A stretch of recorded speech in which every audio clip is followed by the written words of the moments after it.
Bonjour à tous et bienvenue pour un nouvel épisode de Débrief sans filet. Vous vous retrouvez ici avec Jocelyn Breton et Titan Chion. Bonjour à tous. Et pour commencer, on peut parler de cette finale de la CAN qui opposait le Sénégal au Maroc, qui s'est jouée en fin de semaine dernière, avec une victoire 1-0 du Sénégal, mais surtout un match qui a créé énormément de polémiques. Ouais, un match qui s'est fini d'une manière où personne n'est content. Malheureusement, c'est très dommage parce que cette compétition, elle a attiré beaucoup de gens tout au long, et surtout cette finale, elle a attiré plein de monde. Mais cette finale était serrée jusqu'à la 90e où c'est un peu parti vers le côté maladroit, on peut dire. Oui, c'est ça. Même avant ces 90 minutes, on a eu évidemment ces scènes qui nous marqueront, je pense à tout jamais, et qui marqueront l'histoire de la CAN. C'est les ramasseurs de Ouais, balles marocains qui essayent de voler la serviette du gardien sénégalais Edouard Mendy. Et donc ces scènes où on voit Yehvan Diouf, le gardien numéro 2 du Sénégal, garder la serviette et se faire traîner au sol par les ramasseurs de balles marocains. Alors, marquer l'histoire, on va se calmer. En tout cas, c'est terrible, ça devient ridicule. On va parler de encore beaucoup de scènes marquantes durant cette finale quand même, mais celle-là, moi j'ai envie de dire plutôt particulière parce que en fait, en plus, je sais pourquoi ils ont fait ça. Il y avait de la pluie, les serviettes servaient à s'essuyer. C'était peut-être pour enlever ça. Oui, ça c'est pour empêcher le gardien de s'essuyer les mains et d'avoir un bon grip. Mais oui, je veux dire. Et surtout, on a Yehvan Diouf qui s'est confié à RMC Sport sur ces scènes où il nous dit qu'un ramasseur de balles lui a demandé d'être fair play. Un ramasseur de balles donc, qui essaie de prendre une serviette. Je pense que vous imaginez le ridicule de la scène. Donc, un ramasseur de balles qui vole une serviette. Et qui demande au gardien qui la protège d'être fair play, alors que le gardien marocain, évidemment, aussi a une serviette. Moi, je trouvais ça hilarant d'un côté, mais maintenant que tous les blagues ont tourné, maintenant que tout le monde a pu vraiment regarder ces images, on se dit que le football devient ridicule et au-delà même. Ouais, avec personne pour arrêter ce match. Des fois, il y a Van Dijk qui était sur le terrain à protéger la serviette. Personne, l'arbitre ne va jamais arrêter le match. Pour une série. Moi, la prochaine fois, je mets là. Il se fait plaquer par 4 joueurs. Enfin, non, mais je dis pas, c'est bien. Hein. c'est des images qui font détester le football par des gens qui déjà ne regardent pas le foot pour des raisons autres que ça. Mais après, quand tu regardes ces scènes-là, tu te dis, mais ce sport, c'est n'importe quoi. Tu peux faire quoi que ce soit maintenant. Genre, n'importe quoi. Déjà, c'est censé être un honneur d'être ramasseur de balles à une finale de la CAN. Alors, si c'est pour faire ça, franchement, n'importe quoi. On va arrêter ça, je pense. Et c'est même pas la seule scène marquante, puisque du coup, comme tu l'as dit, dans le temps additionnel de la seconde période, l'arbitre du match siffle un penalty pour le Maroc. Et là, scène hallucinante, le coach sénégalais va demander à ses joueurs de rentrer au vestiaire. Alors cet événement-là va sûrement être puni. Oui. On l'a vu. Ils vont peut-être être exclus de la Coupe du Monde. Non, je crois que ça va pas aller jusque-là. Ça va aller être des matchs de suspension pour l'entraîneur et certains joueurs. On verra. C'est plutôt ça qui est. En tout cas, pour l'instant, ils sont menacés avec ça. Oui. Ça va être réduit parce que éliminé par la Coupe du Monde, c'est ridicule. Mais c'est vrai que ce qu'il a fait, ça se fait pas du tout. Franchement, certes, ça peut être un vol. Parce que quand tu regardes le but annulé, genre 1 minute, 2 minutes avant, c'est ridicule. Mais quand même, c'est pas un truc que tu fais. En plus, il a encouragé à tous ses joueurs à le suivre. C'est pas fair play. Justement, on a parlé du fair play avant, ça oui, voilà. Pas. Alors, c'est un match, je sais, qui a montré tension et je sais pas, même s'ils se sentaient pas favorisés, même s'ils se sentaient qu'on voulait le faire perdre, t'as pas à faire ça. C'est un match de foot. Tu fais le match comme tu dois le jouer et après tu vois ce qu'il y a après. Ouais, tu peux faire comme le Maroc qui eux juste après ont demandé un appel. Ils ont fait un appel contre le Sénégal après le match parce que du coup ils l'ont perdu. Hein, c'est comme ça, mais pour moi en prolongation il n'y a eu aucun problème. En tout cas, aucun problème aussi marquant. Oui, voilà, aucun problème aussi marquant que ça, oui. Et du coup, avec le but du Sénégal qui répond à la Panenka ratée de Brahim Diaz, qui avait essayé d'ouvrir le score en fin de temps additionnel, et qui offre du coup cette victoire au Sénégal. Alors vite fait, j'ai envie de parler de Brahim Diaz parce que pour moi, l'erreur n'est même pas sur lui. Pour moi, l'erreur, elle est sur la personne qui l'a fait tirer. Parce que je sais pourquoi ils l'ont fait tirer. Ils voulaient je pense que c'était l'entraîneur en plus. Ils voulaient qu'il soit le meilleur joueur du tournoi, meilleur buteur. Ils voulaient avoir tous les prêts individuels. Mais lui, il voulait pas le rater le péno avec les situations qu'il y avait. C'était un moment difficile, beaucoup de tension. 16 minutes quand même, il a dû attendre. Du coup, le stress de remonter. Mais même, il voulait pas le tirer ce péno. Ça se voyait, et ça s'est vu. Il avait peur de rater le cadre, il avait peur de faire n'importe quoi sur les côtés. Du coup, il joue la valeur sûre du tir cadré avec Panenka. Ouais, et c'est vrai que aussi, on se dit pourquoi il tire le penalty alors qu'on voit au Real, c'est Mbappé qui les prend tous. Il n'a pas l'occasion de le tirer. Il est jeune. Oui, surtout. En plus, il est jeune, il n'a pas d'expérience. Quand tu vois, tu as des joueurs comme par exemple Hakimi, voilà, qui sont là sur le terrain, qui ont de l'expérience, qui sont capitaines, qui tirent des penalties, pas forcément toujours, mais qui en tirent. Celui qui a envoyé le Maroc en demi-finale à la Coupe du Monde, c'était Hakimi. Et oui, voilà. Genre, je vois pas pourquoi tu devrais changer juste pour un prix individuel et surtout pourquoi, genre, pour le titre, pour être le mec qui a sauvé le Maroc, on s'en fout. C'est genre, pour moi, tu fais tirer n'importe qui d'autre, tu gagnes. Peut-être pas n'importe qui d'autre, mais un joueur expérimenté, tu gagnes. Et un joueur expérimenté et qui a l'habitude de tirer dans ces matchs importants, oui, c'est sûr que tu gagnes. Mais c'est tenté, c'est perdu. Et voilà, après, ce qui est dommage en plus, c'est que Brahim Diaz, il va mettre énormément de temps à se relever de ça. Et je pense que du coup, sur cette deuxième partie de saison, je suis pas sûr qu'on le voit beaucoup. Il a de la chance, il est avec des joueurs qui ont vécu ça avant, comme Mbappé, tout ça, Vinicius. Tous ces joueurs-là, ils ont assez d'expérience pour lui aider en pensant ces moments difficiles. Pour moi, il va pas prendre si longtemps que ça quand même. Il va se relever, il voudra prendre sa revanche. Normalement, crois-moi, ça va. Certes, ça fait très mal. Ça fait très mal au moral, mais pour moi, il va pas revenir dans trop longtemps. Il va revenir plutôt bientôt. Et en tout cas, c'est ce qu'on lui espère. Ouais. Et donc, on peut passer du coup à la Ligue 1 qui a eu lieu ce week-end avec en ouverture Monaco qui continue de défendre au fond de tout ce qui est possible en perdant face au club de Lorient 3-1. Et oui, on le voit beaucoup dans les presses, dans les radios et tout. Monaco commence à devenir le nouveau OGC Nice. Je tiens à dire, c'est le titre qu'on est en train de leur donner. Alors, est-ce que c'est un bon signe pour Nice ou un mauvais signe pour Monaco? Ça, je sais pas encore. Mais en tout cas, c'est catastrophique. Ils sont à un point maintenant.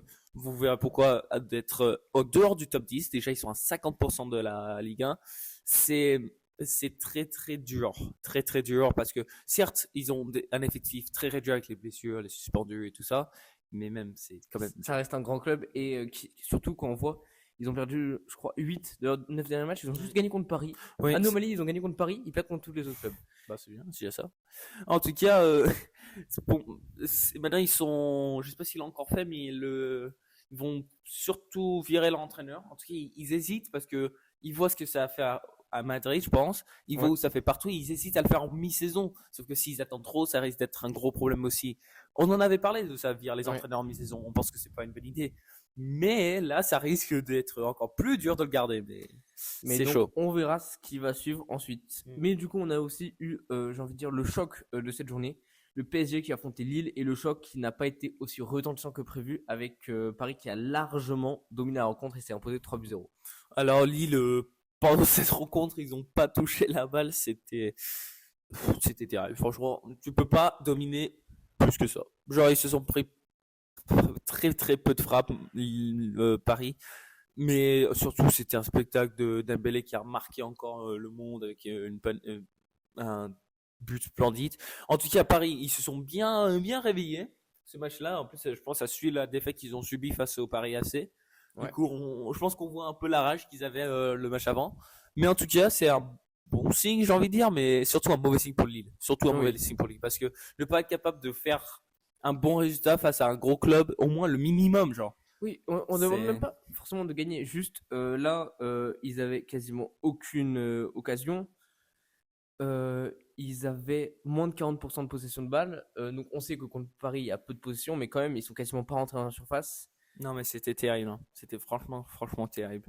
En tout cas, Paris, le fameux Paris Saint-Germain, ne sont pas les champions pour l'instant en Ligue 1, car c'est Lens qui, eux, vont aller et gagner à domicile face à Auxerre, 1-0 tranquillement. Ouais, avec du coup Lens qui fait le mignon, avec toujours sa très bonne défense, meilleure défense du championnat à l'heure actuelle, on le rappelle. Je crois 13 buts encaissés seulement en 18 journées, voilà. C'est exceptionnel. Je souhaite le meilleur pour Lens. Je souhaite un vainqueur qui n'est pas le Paris Saint-Germain. C'est tout. Il faut varier là un peu la France. Ouais, ensuite on a eu, du coup, on parlait de Monaco, le nouveau GC Nice. Nice, justement, qui, eux, descendent encore plus bas. Ils sont maintenant premiers non relégables. avec leur défaite 5-1 face à Toulouse. Ils défendent leur titre de l'OGC Nice fameux. Et 2026, nouvelle année, 2026, la même équipe. En tout cas, parce que comme tu l'as dit, très très bas du classement, très très dur. Et en tout cas, j'aimerais marquer que le seul but venant de l'OGC Nice, c'est sur une erreur défensive. Et encore, c'est aussi Eli Wahi, leur nouveau joueur. D'ailleurs, qui, malgré la mauvaise forme de Nice, retrouve un peu de forme, puisque je crois qu'il n'avait pas marqué depuis le début de la saison. Il n'avait pas joué. Oui. Il a marqué quoi, 2 buts déjà depuis qu'il est arrivé? J'espère que super, il est en prêt, du coup je pense qu'il va faire le minimum, faire couler Nice et après repartir. Voilà, c'est ça. Ciao. Mais oui, donc au moins, si on peut voir un signe positif dedans, c'est Eli Wahi qui réussit à se remontrer un peu, même si c'est dur de se montrer dans une équipe comme ça. Mais un autre match où il y a eu beaucoup de buts, c'est le match de l'Olympique de Marseille qui jouait face à Angers avec une victoire 5-2. De nouveau 5 buts en faveur d'une équipe. Cette fois-ci, c'était le club à l'extérieur de la rencontre, Marseille. Mais quand tu joues à Angers, ou en tout cas quand Marseille joue à l'extérieur, c'est insupportable parce que pour moi, les tribunes sont tout le temps remplies des Marseillais, même quand ils sont à l'extérieur. C'est un peu frustrant, mais c'est comme ça, hein, des fois, quand tu marques la France, un peu trop. Mais bon, en tout cas, une grosse victoire qui va faire beaucoup de confiance à Marseille parce qu'ils ont des gros matchs à venir, surtout en UEFA Champions League. Ensuite, on a eu Strasbourg qui jouait Metz. Strasbourg qui s'est imposé face au club messin qui reste lanterne rouge, 2-1. Oui, en tout cas, une victoire assurante pour Metz parce que c'était pour Strasbourg, pardon. Parce qu'à un moment donné, c'était très dangereux. Il y avait 1-1, ils ont égalisé, après ils ont dû tenir pendant toute une mi-temps. C'était un peu chaud. En tout cas, pour moi, les vrais perdants de cette semaine, c'est Rennes qui vont faire un match nul face à Le Havre. Ouais, c'est vrai, match nul 1 partout. Rennes qui était, je crois, 4e avant cette journée, ou 5e, mais qui perd du coup quelques distances par rapport au podium de Ligue 1 directement qualificatif pour la Champions League. Ils ont maintenant 4 points de retard sur Marseille. Ça reste, ils restent assez proches, ils sont pas loin, mais voilà, ça va être... c'est dommage de lâcher des points comme ça contre des équipes qui luttent pour le maintien.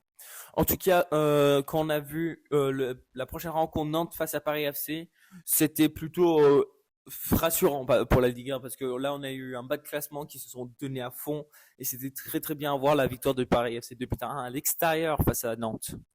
Alors que sur le même score, mais cette fois à domicile, on a eu la victoire de Lyon face à Brest, 2-1.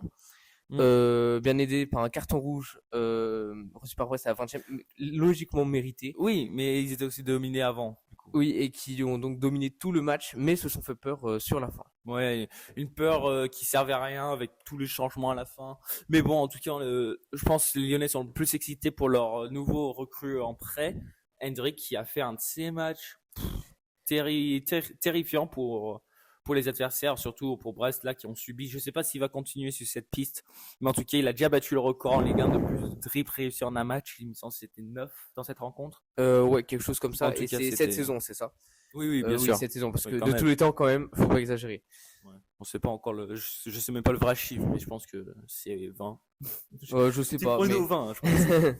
Mais bon, en tout cas, cette journée a un peu resserré les choses. En tout cas, surtout pour la dernière place de qualification en direct. Mais surtout, ça va se jouer beaucoup sur le prochain week-end où on a des grosses rencontres comme Lens-Marseille et tout ça. Ouais, et on peut du coup passer sur la Champions League qui se jouait donc cette semaine avec l'énorme surprise en début de soirée mardi avec Manchester City qui perd contre le club norvégien de Bodo Glimt 3-1. Un match tellement décevant de Man City parce que malheureusement ils ont aucun défenseur central, du coup ils ont dû ramener un joueur de prêt qui avait jamais joué pour eux et c'était terrible. Il y avait eu 2 erreurs défensives au début qui fait 2 buts coup sur coup et rien que là ça a prolongé Manchester City. Ouais, alors, mais Manchester City, bon, faut pas s'inquiéter pour eux, ils restent quand même très bien placés au classement. Oui. Alors qu'on avait, à part ça, un choc de haut de tableau avec Arsenal qui se déplaçait à Milan et qui s'est imposé donc face à l'Inter 3-1. Et oui, Arsenal qui maintient leur 100% victoire en Champions League. Terrifiant ce club en ce moment. J'espère qu'ils pourront maintenir cette intensité dans la phase éliminatoire parce que l'année dernière, ils étaient un peu sur la même route jusqu'à ce qu'ils ont rencontré un club qui était un peu plus supérieur. Mais j'espère que là, ils vont pas se faire peur. J'espère que franchement, ça peut continuer comme ça. En tout cas, un club où je souhaite ne continue pas comme ça, bah, c'est Monaco de nouveau. Parce que Ouais. Avec leur défaite, déroute même 6-1 face au Real Madrid, Monaco qui déjà se fait humilier.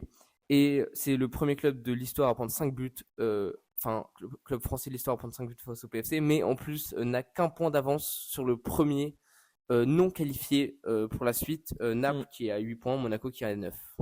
Ouais, franchement, c'est une rencontre qui fait beaucoup de mal à Monaco, mais surtout les clubs français cette semaine. Juste terrifiant aussi. C'était pas une semaine amusante et ça risque de faire éliminer deux de nos clubs. Ouais, parce que donc aucune victoire française cette semaine en Ligue des Champions, avec Paris qui perd donc également 2-1 face au Sporting malgré avoir largement dominé. Ouais. Et du coup également Marseille, qui malgré leur prise de confiance face à Angers au match d'avant, a perdu 3-0 face à Liverpool. Et oui, un coup qui leur remet à la réalité, parce que Marseille, j'ai envie de dire que ils ont la grosse tête pour un gros moment et maintenant ça les a bien ramenés à la réalité. En tout cas, est-ce que ça va rester comme ça? Je sais pas, mais en tout cas, on risque d'avoir un seul club en Ligue des Champions pour la France. Parce que je tiens à dire que Marseille ont 9 points. C'est le meilleur club avec 9 points. On peut le dire ça, super. Oui. Mais il y a beaucoup de clubs qui peuvent les éliminer directement. Ça va jusqu'à la 32e place. Mais encore, c'est un club qui doit gagner 15-0. Oui, c'est ça. Jusqu'à 32e place, pas sûr parce qu'après. Ah oui, si, ouais, jusqu'à 32e place, mais c'est quand même fortement improbable. Oui, mais ça laisse quand même la porte ouverte. Non, je pense que quand même pour Marseille, ça risque de le faire. Ils sont 19e. Et ok, il n'y a que 1 point ou 2 points qui les séparent des premiers qui peuvent les remplacer. Mais il faudrait déjà qu'ils les battent, déjà qu'ils gagnent. Ensuite, qu'ils passent devant la différence de but. Et ensuite, oui, mais il suffit que les équipes qui sont derrière Marseille gagnent aussi. Donc, voilà, ils ont quand même 5 places de marge. Je pense quand même que on risque d'avoir qu'une seule équipe pour la suite. C'est Monaco. Un peu dur. Monaco, oui, pour le coup, par pareil. contre, sont en grosse difficulté. Puisque... c'est pareil, sauf au goal average. Mais moi, tu prends en compte, genre, les 3 clubs derrière Monaco, les 3 gagnent leur match. Marseille, Monaco, ils sont au bout du bout. Il suffit que Napoli et Club Bruges gagnent. Et bam, les deux sont éliminés. Donc, Club Bruges, d'ailleurs, qui joue Marseille. Oui, donc, si Club Bruges gagne, ils passeront effectivement devant Marseille. C'est pour ça, ça peut être très vite perdu, en tout cas, pour ces clubs-là. Ouais. Je pense quand même qu'on en amènera au moins 2, mais effectivement, ça peut être vite perdu. En tout cas, je pense qu'on a fait le tour de cette journée de Champions League. En tout cas, les grosses rencontres qui étaient à voir. En tout cas, il reste une journée dans cette Champions League et une journée aussi en Europa League où là, nos clubs français sont un peu plus dominants. Surtout le club qui rapporte le plus de points UEFA en ce moment à la France, l'Olympique Lyonnais, premier de l'Europa League. Ouais, premier de l'Europa League encore avec cette victoire 1-0 ce week-end. Face à Young Boys, mais le match Young Boys. Le match qui n'a encore une fois pas été diffusé comme face à Lille parce que les sponsors ne sont pas autorisés, blablabla, insupportable. Bref, le match était ce qui paraît pas le meilleur aux côtés de Lyon parce qu'on avait une équipe quand même très régressée parce qu'on avait mis remanié, oui, voilà, équipe B à peu près. En tout cas, c'est une victoire qui nous fait plaisir. Ce qui ne fait pas plaisir, c'est que certes Nice ont gagné leur match, 3-1, super. Il faut fêter première victoire depuis très longtemps pour Nice. Oui, déjà, ne serait-ce que en Coupe d'Europe, où ça avait presque 3 ans qu'ils n'avaient pas gagné, mais même parce que à part la Coupe de France, ils n'avaient pas gagné depuis aussi octobre. Mais surtout, genre certes c'est un bon point, mais le point le plus inquiétant c'est Lille qui perd encore une fois. Pour moi, ils perdent discrètement en Europa League, mais là ils sont pas. Oui, c'est vrai que ils sont 21e. C'est vrai qu'au début c'était très bien placé, hein, ils étaient dans le top 8 après 3-4 journées. Oui. Mais c'est vrai que là, ils commencent à perdre des places au fur et à mesure, et maintenant ils ont très peu de marge. Ils ont seulement 2 points d'avance sur le premier non qualifié. Alors qu'il reste un match. Donc, en tout cas, Lille qui enchaîne ces 3 matchs très durs parce que certes, entre les 2 matchs qu'ils ont fait, il y a eu pareil 3-0. Et les 2 autres matchs c'était face à Lyon et Celta. Et dans ces 2 rencontres, ils encaissent après 1 minute. Ils ont du mal. C'est un jeune club, certes, mais ça devient très très dur pour Lille. Là, ils doivent vraiment assurer la prochaine rencontre en Europa League parce que Lille qui jouera donc contre Fribourg la semaine prochaine pour assurer donc sa qualification en barrage de Ligue Europa. Pour essayer d'obtenir. Parce qu'ils l'ont vraiment pas. En tout cas, certains clubs qui l'ont vite fait, on peut dire, c'est bien évidemment Lyon, Aston Villa et Freiburg, du coup, qui eux sont pratiquement déjà qualifiés dans le top 8. À part Freiburg qui est pas encore sûr, mais très probablement, même s'ils gagnent pas. Aston Villa et Lyon, du coup, qui sont déjà qualifiés. En tout cas, moi, ce qui me fait peur, c'est de voir que Lille doit battre un top 3 en Europa League pour être qualifié. Ça risque d'être dur. En tout cas, en bas classement, ceux qui sont déjà éliminés, on sait qu'il y a Tel Aviv, Malmo, Utrecht, Nice, Sturm et le reste, normalement, ont une chance. Les Rangers aussi qui sont déjà éliminés, mais sinon, oui, tout le reste peut encore se qualifier. Ce qui va du coup nous amener à une très grosse dernière journée de phase de groupe en Europe. Et oui, et on souhaite vous en parler aussi parce que malheureusement, ces clubs français n'ont pas été très très bons cette semaine. Le seul qui ont gagné en France, c'est Nice et Lyon. Ça devient dur, ça devient très très dur. En tout cas, on espère vous voir la semaine prochaine pour savoir qui s'est qualifié et si la Ligue 1 peut rester aussi intéressante, surtout. Oui, et donc on espère vous revoir la semaine prochaine. Au revoir à tous. Au revoir à tous.